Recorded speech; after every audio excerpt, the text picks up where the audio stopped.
Hi and welcome in this video. I wanna talk about what the main problems of the Epic Game Launcher are, why they just can't catch up to Steam, and what the actual market share looks like right now. So stay tuned and let's start with the first point.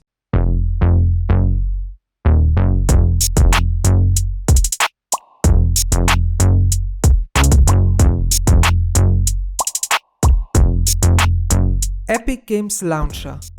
There is one interesting thing people often point out, even on the Epic Reddit itself.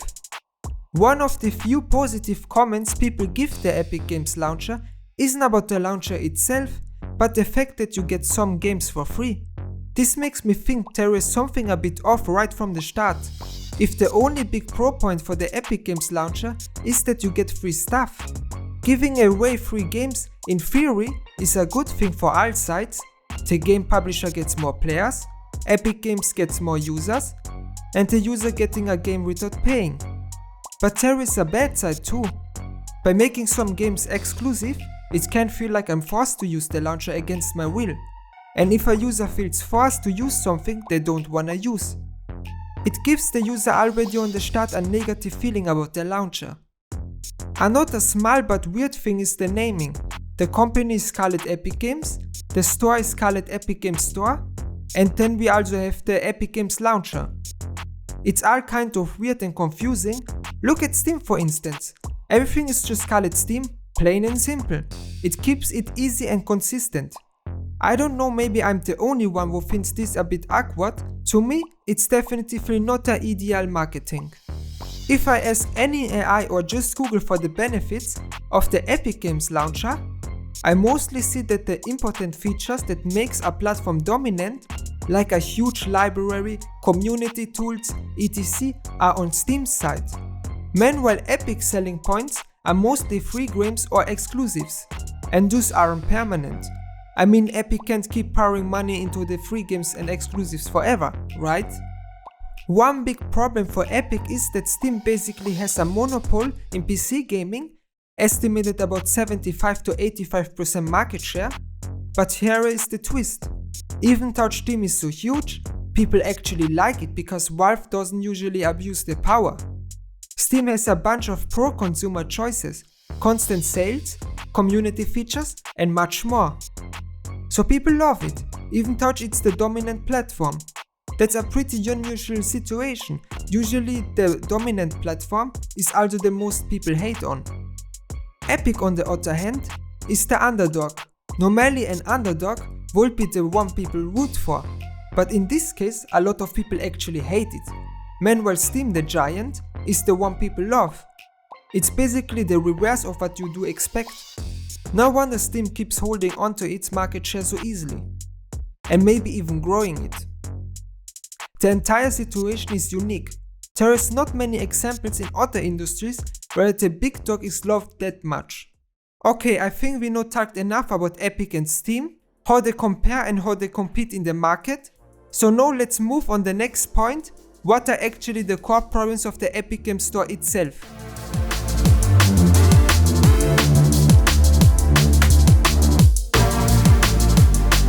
Another thing that really stands out for me is how poor the Epic Games Launcher is when it comes to actual features, especially when you compare it to Steam. Just open the settings on Steam and do the same on Epic. The difference is like day and night. Steam has tons of features, everything is categorized nicely, you got a search, filters, all that. Epic on the other hand has barely any settings, and the few it does have are just listed one after another in a super basic and ugly way. No categories, no real structure, nothing. And it gets worse. When you want to change something on your account, on Epic, you click to edit your profile and boom, you get thrown into your browser and land on the Epic website. Nothing is integrated. On Steam, on the other hand, everything is inside the launcher. Steam's launcher feels like a smooth mix between a built-in web browser, like when you visit for example your profile you see the mini URL bar, and proper integrated software, especially the settings part. I honestly think this mix is perfectly done on Steam, while on Epic's side it just feels like lazy and slapped together. And here is something that really annoys me personally. Epic is keep pushing ads and pop-ups to my desktop like crazy. They look like some cheap virus notifications, Like, it doesn't get in my mind how some employee at Epic really believes this is a smart thing to do. Let's just push ads into our customers' desktops. They will probably surely like it. As I mentioned, Epic's big move is to take well-known games and either give them away for free on its store or make them exclusive. That forces me as well and many others to at least install the launcher for those specific games. And you know, it does work to some degree. Even I have it installed despite hating almost everything about the Epic Game Launcher. But if that's the only reason to use it, then this already shows you the problem. Alright, now let's come to the next point, which is the market share of the different launchers. We mentioned Steam, Epic and a few others. Let's break down how the numbers really look.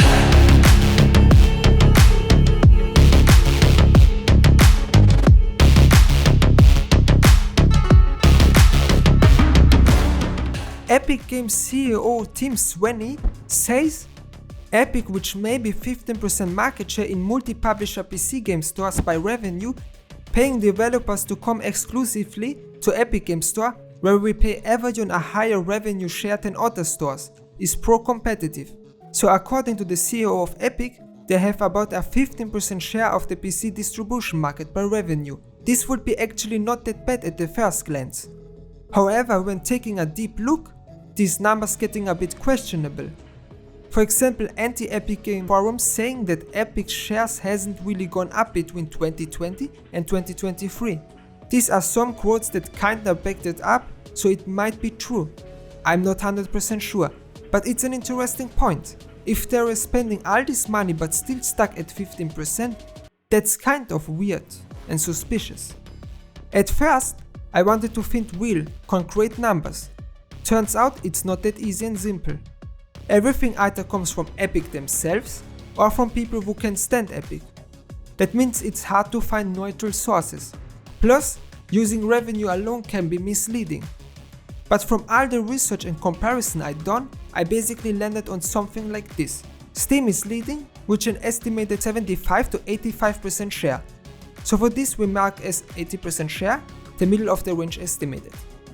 Epic Game Store is in second place, which are around 15%. GOG.com is third at about 3%. Ubisoft and EA are excluded since they mainly serve their own titles. So maybe Epic's CEO is telling the truth when he says 15%. But there is a catch. If you look closer, you see that most of Epic revenue is coming from their own games, Fortnite, Rocket League, and only a small portion from third-party games. On top of that, there is all the free games and exclusive deals they are funding. So when I see that, it makes me think that the 15% share is a bit shinier on paper than it is in reality.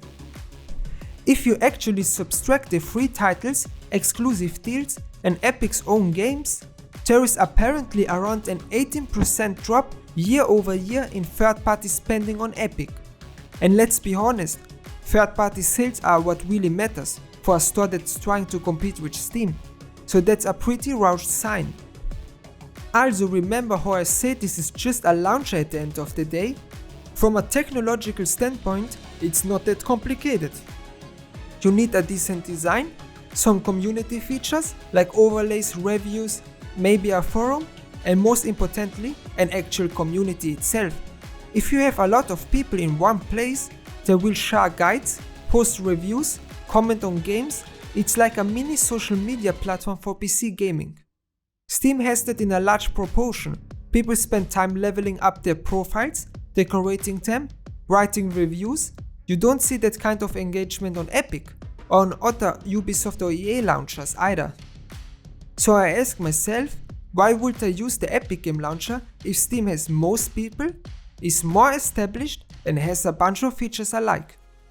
So now let's move to the final part, my conclusion, and what I personally think makes a launcher good and worth using it, based on everything I've seen so far.